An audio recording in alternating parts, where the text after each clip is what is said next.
नमस्कार बच्चों, हिंदी की कक्षा में आप सभी का पुनः स्वागत है।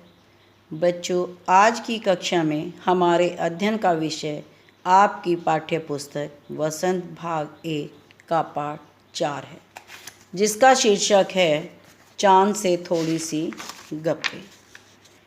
बच्चों, इस कविता को लिखने वाले कवि शमशेर बहादुर हैं और इस कविता में कवि ने एक 10-11 साल की लड़की के माध्यम से चांद से संबंधित कल्पनाएं की हैं। जैसे कि आप इसको व्यंग्यात्मक कविता भी बोल सकते हैं, क्योंकि इसमें व्यंग किया गया है। चांद से थोड़ी सी गप्पें अर्थात चांद से थोड़ी सी मजाक लड़की ने की है कि वो किस तरह चांद के साथ थोड़ी सी मजाक करती है, उसको कैसे कहती है कि वो गोल और घटता बढ़ता है। तो आइए पहले हम इस कविता का पाठन करते हैं, अर्थात इसको हम पहले पढ़ते हैं। गोल है खूब मगर आप तिरछे नज़र आते हैं ज़रा, आप पहने हुए हैं कुल आकाश तारों जड़ा, सिर्फ मुंह खोले हुए हैं अपना गोरा चिट्टा गोल मटोल।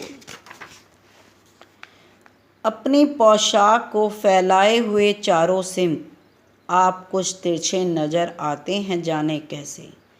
खूब है गो की वाजी वाह, आपको हमको बुद्धू ही निरा समझा है, हम समझते ही नहीं जैसे कि आपको बीमारी है। आप घटते हैं तो घटते ही चले जाते हैं और बढ़ते हैं तो बस यानी कि बढ़ते ही चले जाते हैं। दम नहीं लेते हैं जब तक बिल्कुल ही गोल ना हो जाएं, बिल्कुल गोल। यह मरज आपका अच्छा ही नहीं होने में आता है। तो बच्चों, ये हमने कविता का पठन किया, अध्ययन किया, पढ़ा इसको। तो आइए अब हम इसकी व्याख्या करते हैं। तो बच्चों, जैसे कि ये कविता की हम पहले इन पंक्तियों की करते हैं, गोल है खूब मगर से लेकर गोल मटोल तक की। ये पंक्तियाँ जो हैं शमशेर बहादुर ने लिखी हुई हैं। तो इसमें लड़की जो है चांद से क्या कहती है, चांद से किस तरह की बात करती है। अब लड़की चांद को संबोधित करते हुए कहती है, गोल हैं खूब मगर आप तिरछे नज़र आते हैं। तो चांद से कहती है कि आप गोल हैं, ये कोई शक नहीं है इसमें कि आप गोल हैं, लेकिन आप मुझे थोड़े से तिरछे अर्थात टेढ़े नज़र आते हैं।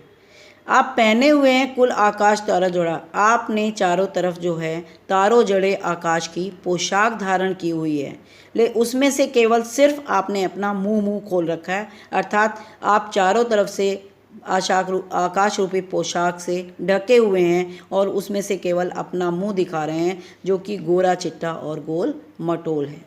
अर्थात इसमें क्या कहती हैं कि सारी पोशाक धारण करने के बाद भी आप मुझे थोड़े से तिरछे नज़र आते हैं।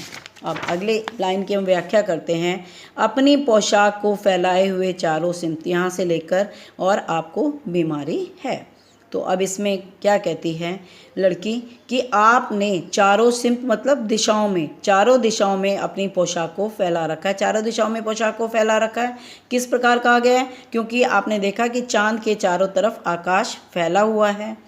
आप कुछ तिरछे नज़र आते हैं जाने कैसे, लेकिन फिर भी पता नहीं मुझे कि आप मुझे उसके बीच में भी थोड़े से तिरछे नज़र आते हैं, अर्थात टेढ़े नज़र आते हैं। खूब है गो की, यानी कि अब वो करती है वाजी वाह, उससे मजाक के उसमें कहती है वाजी वाह, आपको हमको बुद्धू ही निरा समझा है, आपने तो हमें मूर्ख ही समझ रखा है। निरा मतलब बिल्कुल मूर्ख समझ रखा है। यहाँ पर उन्होंने निरा बिल्कुल शब्द को कहा है कि बिल्कुल ना बोल के हम समझते ही नहीं जैसे कि आपको बीमारी है। आप क्या समझते हैं, हम बिल्कुल मूर्ख हैं? नहीं, हम आप ये जानते हैं कि हमें पता ही नहीं आपको ये एक तरह की बीमारी है।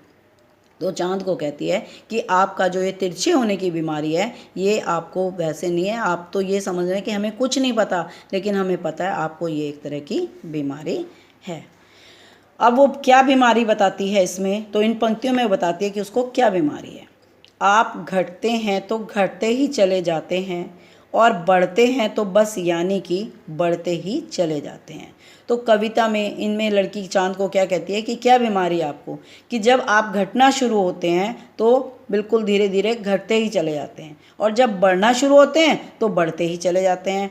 बच्चों, इसमें घटना और बढ़ना क्यों कहा गया? क्योंकि आपने देखा है कि दो पक्ष होते हैं, एक कृष्ण पक्ष होता है, एक शुक्ल पक्ष होता है। तो आप ध्यान देंगे आगे से, अगर अभी तक आपने नहीं दिया तो आगे ध्यान दीजिए कि जो पहले 15 दिन होते हैं उसमें चांद धीरे धीरे घटता चला जाता है।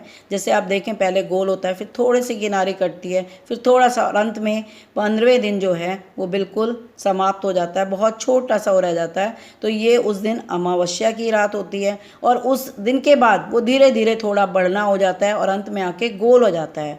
जब वो अंत में 15वें दिन गोल हो जाता है तो वो पूर्णिमा की रात होती है। तो दो पक्ष होते हैं, अर्थात अमावस्या तक चांद घटता है और अमावस्या के बाद पूर्णिमा तक चांद बढ़ता है। तो उसी को लड़की कह रही है कि जब आप एक दिन घटना शुरू होते हैं जिस दिन से, तो आप जब तक घटते चले जाते हैं जब तक आप समाप्त नहीं हो जाते, और जब बढ़ना शुरू होते हैं तो आप तब तक बढ़ते चले जाते हैं जब तक आप बिल्कुल गोल ना हो जाएं, अर्थात पूरा रूप ना धारण करें।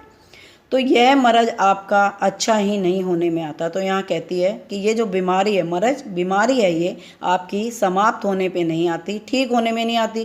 क्यों? जैसे ही पहले आप एक बार घटते घटते जाते हो, फिर बढ़ना शुरू हो जाते हो, फिर आगे से समय आ जाता है कि आप फिर घटने शुरू हो जाते हो। तो जो ये आपकी बीमारी है लाइलाज है, इसका कोई इलाज नहीं है, अर्थात आपकी ये ठीक होने वाली बीमारी नहीं है। तो कवि ने इसमें कविता लड़की के माध्यम से चांद के साथ ये कल्पना की है कि किस तरह वो घट रहा है और कैसे वो बढ़ता जाता है। तो आइए बच्चों, अब हमने इसका अर्थ समझा, इसको पढ़ा। अब देखते हैं इसमें हम जो कठिन शब्द हैं उनका एक बार उनको दोहरा लेते हैं। जैसे तिरछे मैंने आपको बताया था कि टेढ़े, कहते हैं ना बड़ा तिरछा है, तो ये टेढ़े हैं। कुल आकाश, संपूर्ण आकाश, तारों जड़ा हुआ जिसमें तारे लगे हुए हों, गोरा चिट्टा सफ़ेद, गोल मटोल बिल्कुल गोल हो जो, पोशाक वस्त्र, चारों सिमत चारों दिशाओं को कहा है, अर्थात चारों ओर, गोकी यानी बुद्धू मूर्ख, निरा बिल्कुल, घटना कम होना, बढ़ते चले जाना आगे, दम नहीं लेते, रुकने का नाम नहीं लेते, दम नहीं लेना ये मुहावरा भी हो जाता है। मरज, इसका अर्थ है बीमारी।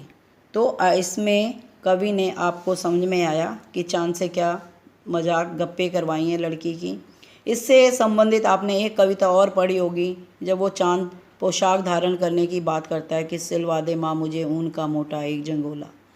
तो माँ क्या कहती है कि वो उसको नहीं कहती है कि तेरा कोई आकार ही नहीं है, कब तू घटता है कब तू बढ़ता है। तो उसी प्रकार इसमें दिखाया गया कविता में कि चांद जो है दिन रात घटता भी है और बढ़ता भी है, अर्थात चांद का कोई एक निश्चित आकार नहीं होता। वो पहले 15 दिन में घटता है और बाद के 15 दिन में पूरा हो जाता है। तो बच्चों, आपने ये कविता पढ़ी, अब आप इस कविता का अध्ययन स्वयं करेंगे, खुद इस कविता को पढ़ेंगे और इसमें से जो भी आपको शब्द कठिन लगते हैं उनको निकालेंगे और उनका अर्थ लिखेंगे। इस कविता की अर्थ को भी आप समझकर अपने पास लिखेंगे और इसमें से आपके कुछ छोटे छोटे प्रश्न भी निकलते हैं, जैसा कि आपकी परीक्षा में कविता से संबंधित लघु प्रश्न आते हैं। तो चलिए अब हम उनका अध्ययन करते हैं, किस तरह के वो प्रश्न आते हैं। पहला प्रश्न तो आपका इसमें यही आता है कि कवि और कविता का नाम लिखिए। तो आपकी कविता का नाम है चांद से थोड़ी सी गप्पे और कवि आपके हैं शमशेर बहादुर। अब पहले पैराग्राफ में से देखते हैं हम क्या क्वेश्चन निकल आता है। लड़की को चांद कैसा नज़र आता है? तिरछे। चांद ने किसकी पोशाक पहनी हुई है? आकाश। चांद की पोशाक पर क्या जड़े हुए हैं? तारे। कैसा मुंह कैसा है? गोरा चिट्टा गोल मटो। अब चांद ने अपनी पोशाक कहाँ फैला रखी है? चारों दिशाओं में। चांद ने लड़की को क्या समझा है? बुद्धू। चांद को क्या बीमारी है? घटने और बढ़ने की। चांद कब तक दम नहीं लेता? जब तक वो पूरा नहीं पड़ जाता। चांद की बीमारी कैसी है? चांद की बीमारी, अब ये पूछ रहे हैं कि कैसी है? ना ठीक होने वाली। मरज शब्द का क्या अर्थ है? बीमारी। दम नहीं लेते का क्या अर्थ है? रुकने का नाम नहीं लेते। तो बच्चों, इस तरह से आपकी परीक्षा में इससे संबंधित बीच में से प्रश्न आते हैं। तो आज हमने आपके इस पाठ को पढ़ा, इसके अर्थ को समझा। अब अगली कक्षा में हम इसका अभ्यास कार्य करेंगे। तो बच्चों, आज की कक्षा के लिए इतना ही काफ़ी है। और आपको फिर भी इसमें कोई समस्या आए तो आप मेरे से बात करके अपनी समस्या का समाधान कर सकते हैं। धन्यवाद बच्चों, नमस्कार।